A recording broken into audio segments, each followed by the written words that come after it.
안녕하세요. 코드스테이지 교육 엔지니어 장한국입니다. 이번 영상에서는 앱스 스크립트를 활용해 업무 자동화를 하는 과정에 대해 알아보도록 하겠습니다.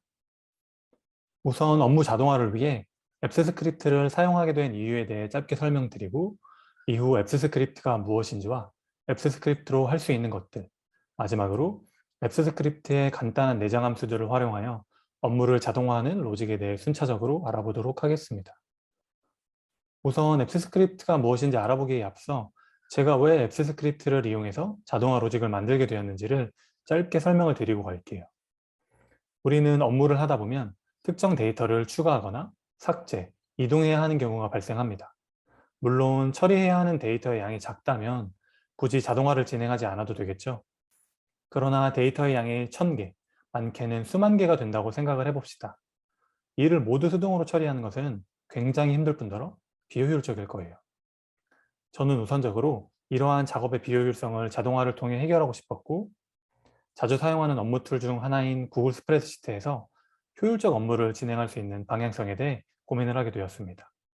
그 방법 중 하나로 구글 스프레드시트와 연동이 되고 자동화 로직을 만들 수 있는 앱스 스크립트를 선택하게 되었습니다.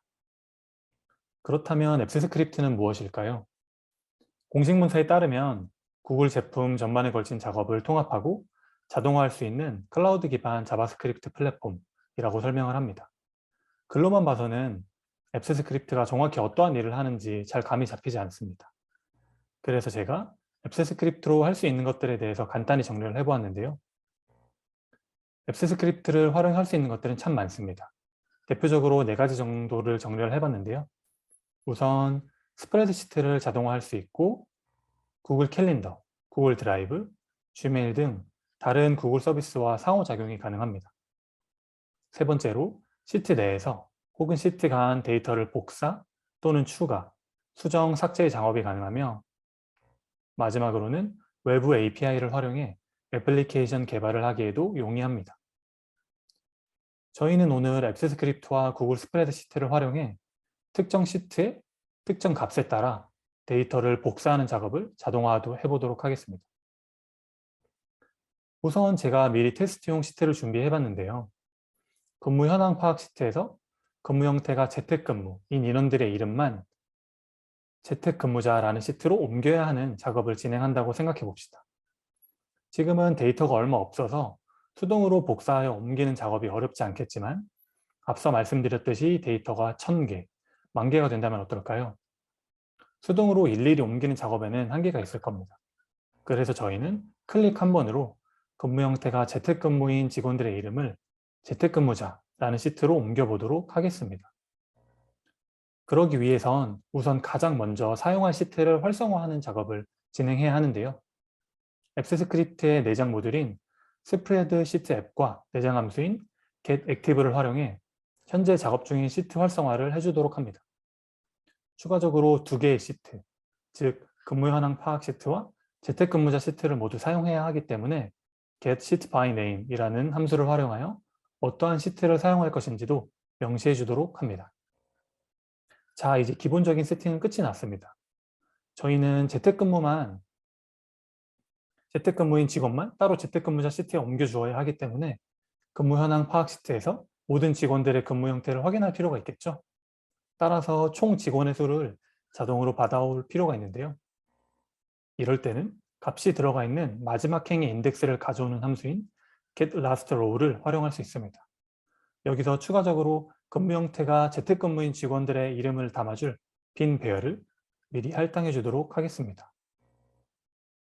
다음 단계로는 총 직원의 수만큼 시트를 반복해 순회하면서 근무 형태가 재택근무인 직원들의 이름을 앞서 미리 만들어 두었던 빈 배열에 넣어줘야 합니다.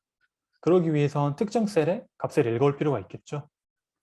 앱스 스크립트에선 getRange와 getValue 함수를 이용해 이를 해결할 수 있습니다. getRange 함수를 이용해 특정 셀에 접근하고 getValue 함수를 이용하여 해당 셀의 값을 읽어옵니다. 근무 형태가 재택근무인 직원의 이름을 읽어왔다면 해당 값을 미리 만들어 두었던 빈 배열에 넣어줍니다. 자, 이제 마지막 단계입니다. 이제는 target name ARR이라는 배열에 담긴 재택근무를 하는 직원들의 이름을 재택근무자 시트로 옮겨주면 되겠죠. 그러기 위해 반복문을 활용하여 해당 배열을 순회하고 getRange, setValue 함수를 활용해 특정 셀에 특정 값을 넣어주도록 하겠습니다. 추가적으로 시트에 들어가는 직원의 이름을 가운데 정렬을 한 채로 넣기 위해 setHorizontalAlignment라는 함수를 사용하도록 하겠습니다. 자, 모든 코드 작성이 완료되었습니다. 앞서 작성하였던 자동화 코드가 정상적으로 돌아가는지 잠시 영상을 통해 확인해 보도록 하겠습니다. 네, 보시는 것처럼 정상적으로 재택근무를 하는 직원들의 이름만 잘 옮겨지는 걸 확인할 수 있죠. 저는 이와 비슷한 자동화 로직을 통해서 번거롭게 시트 간 데이터를 수동으로 추가하거나 수정해야 했던 것들을 클릭 한 번으로 처리할 수 있게 되었습니다. 이렇게 짧게나마 앱스 스크립트를 활용하여 기초적인 자동화 로직을 만드는 법에 대해 알아보았는데요. 다음 영상에서는 외부 API를 활용하여 자동화 로직을 만드는 조금 더 심화적인 내용을 가지고 찾아오도록 하겠습니다. 감사합니다.